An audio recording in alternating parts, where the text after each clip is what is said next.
21 फरवरी 2025। ये वही दिन था जब 21 साल का अश्विन दिल्ली से प्रयागराज का सफर तय करके आया था। पहले तो आप सोचेंगे कि वो शायद महाकुंभ देखने आया होगा, पर असल वजह कुछ और ही निकली।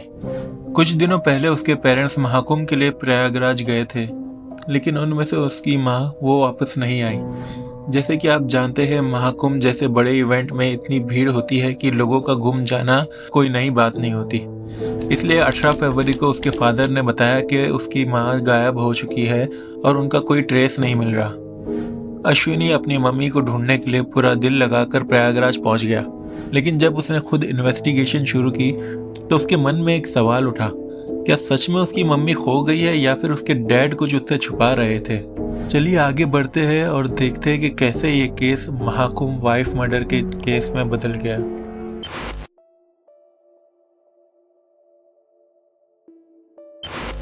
अब बात करते हैं एक और ट्विस्ट वाली कहानी की, अशोक और मीनाक्षी की। अशोक वाल्मीका और मीनाक्षी, जो लगभग 25 साल से शादीशुदा थे, अपने 3 बच्चों के साथ दिल्ली के त्रिलोकपुरी एरिया में रहते थे। अशोक म्युनिसिपल कॉरपोरेशन में काम करता था और मीनाक्षी घर संभालती थी। एक आम मिडिल क्लास परिवार जैसा लाइफ चल रहा था।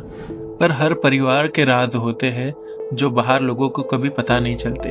अशोक और मीनाक्षी के बीच अक्सर काफ़ी झगड़ों की घटना होती थी और मीनाक्षी को अशोक पर पूरा शक था कि उसका किसी और के साथ चक्कर चल रहा है। उसका मानना था कि अशोक किसी और औरत के साथ एक्स्ट्रा मैरिटल अफेयर चला रहा है, जिसकी वजह से उनके बीच लगातार तनाव रहता था। अशोक हमेशा ये एक्यूजेशन को इनकार करता और कभी कभी मीनाक्षी का ध्यान हटाने के लिए अलग बातें करने लगता। लेकिन जिंदगी में छोटे छोटे पल भी होते हैं जो उम्मीदें जगा देते हैं। एक दिन अशोक ने मीनाक्षी को सरप्राइज दिया, ये कहकर कि वो उसे महाकुंभ के मेले में लेकर जाएगा। अशोक ने बताया कि वो दोनों को त्रिवेणी संगम के लिए महाकुंभ ले जाएगा। मीनाक्षी, जो एक बड़ी भक्त थी, इस खुशी में डूब गई, क्योंकि महाकुंभ जैसे पवित्र इवेंट को देखना हर हिंदू परिवार के लिए एक बड़ा मान्य रखता है। तो 17 फरवरी 2025 को अशोक और मीनाक्षी दिल्ली से ट्रेन पकड़कर प्रयागराज गए। वहां उन्होंने वही दिन त्रिवेणी संगम में डुबकी लगाई और अशोक ने अपने खुशी के लम्हे सोशल मीडिया पर फोटोज और वीडियोस के जरिए शेयर किए। लेकिन पूरे दिन की थकान के बाद दोनों आराम करने के लिए कोई सेफ स्टे ढूंढ रहे थे, क्योंकि महाकुंभ के आसपास नॉर्मल होटल या एयरबीएनबी ढूंढना बहुत मुश्किल हो गया था। तो लोकल लोगों ने अपने घरों को छोटे से रूम में कन्वर्ट कर दिया था, जहां आईडी या फ़ोन नंबर की कोई ज़रूरत नहीं पड़ती थी। अशोक और मीनाक्षी भी बिना आईडी के ही वहां गए थे। अंत में उन्हें प्रयागराज के जुनूस एरिया में एक ऐसा लॉज मिल गया जहां रूम रेंट के चार्ज बहुत कम थे।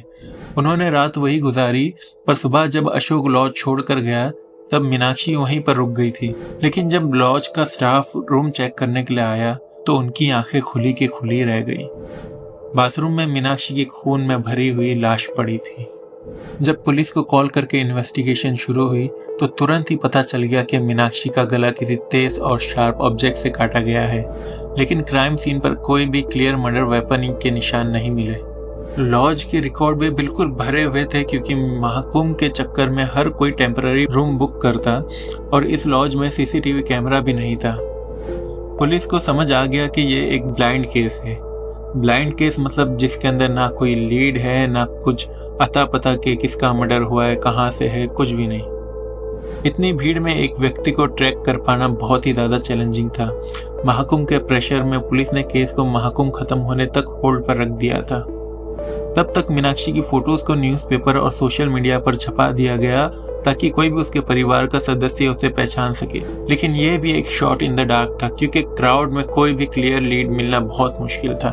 कुछ ही दिन बाद 21 फरवरी 2025 को अश्विनी, जो पहले अपनी मिसिंग मम्मी के लिए प्रयागराज आया था, अपने भाई आदर्श और उसके मामा के साथ वहां पहुंच गया था।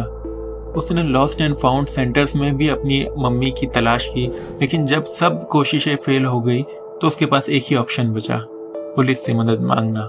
उस दिन ही उसने पुलिस को कांटेक्ट करके अपनी मम्मी की फोटो दिखाई, लेकिन पुलिस को उस फोटो देखते ही लॉज के क्राइम सीन की याद आ गई, यानी कि मीनाक्षी का मर्डर हो चुका था। जब फर्दर इन्वेस्टिगेशन हुई तो साबित हो गया कि मीनाक्षी महाकुंभ के दौरान अपने पति अशोक के साथ आई थी और वही एक प्राइम सस्पेक्ट निकला, क्योंकि उसके बारे में ही एक्स्ट्रा मैरिटल अफेयर और झगड़े की बातें आई थी। मीनाक्षी के परिवार ने पुलिस को अशोक के अजीब बिहेवियर और उसके अफेयर के बारे में भी बताया, जिससे केस का पजल सॉल्व हो गया था। पुलिस ने अशोक को पकड़ने के लिए एक ट्रैप सेट किया। उन्होंने अश्विनी को कहा कि अशोक को उससे मिलने के लिए फोन कर बुलाए और जब अशोक आएंगे तब वो उसे पकड़ लेंगे। और जैसा उन्होंने सोचा वैसा ही हुआ। अशोक अश्विनी की बात पर यकीन करके उससे मिलने के लिए गया और वहां पर पुलिस पहले से ही उसका इंतजार कर रही थी। सीसीटीवी फुटेज जो स्ट्रीट लेवल पर अवेलेबल थी, उसमें भी अशोक को लॉज से बाहर निकलते हुए पकड़ा गया था। आखिरकार अशोक ने कन्फेस कर दिया कि उसे मीनाक्षी से नफरत थी और महाकुंभ शुरू होने से पहले ही उसने सब प्लान करना शुरू कर दिया था। वो चाह रहा था कि सब लोग सोचे कि मीनाक्षी का जाना एक नियति थी, यानी डिवाइन फेथ, जिससे वो आसानी से दूसरी शादी कर सके बिना किसी क्रिटिसिज्म के। लेकिन पुलिस के सामने सारा सच आ गया और अशोक गिरफ्तार हो गया। ये केस दुख भरा है क्योंकि महाकुंभ का पवित्र नाम ऐसे मामलों से धुंधला हो गया। लोग अब सोचेंगे कि इतना रिस्क है ऐसे बड़े इवेंट्स में जाना के, क्योंकि हमेशा अपनी जान का खतरा बना रहता है। यहीं पर इस केस की कहानी खत्म होती है। अगर आपको ट्रू क्राइम डॉक्यूमेंट्रीज पसंद आती है तो प्लीज़ मेरे चैनल मकैब्रे मिस्ट्रीज को सब्सक्राइब करें, क्योंकि मैं ऐसे ही इंट्रोगिंग केसेस लाता रहता हूँ। अब मैं मिलूंगा आपको अगली वीडियो में, तब तक अपना ध्यान रखिए। Okay, bye.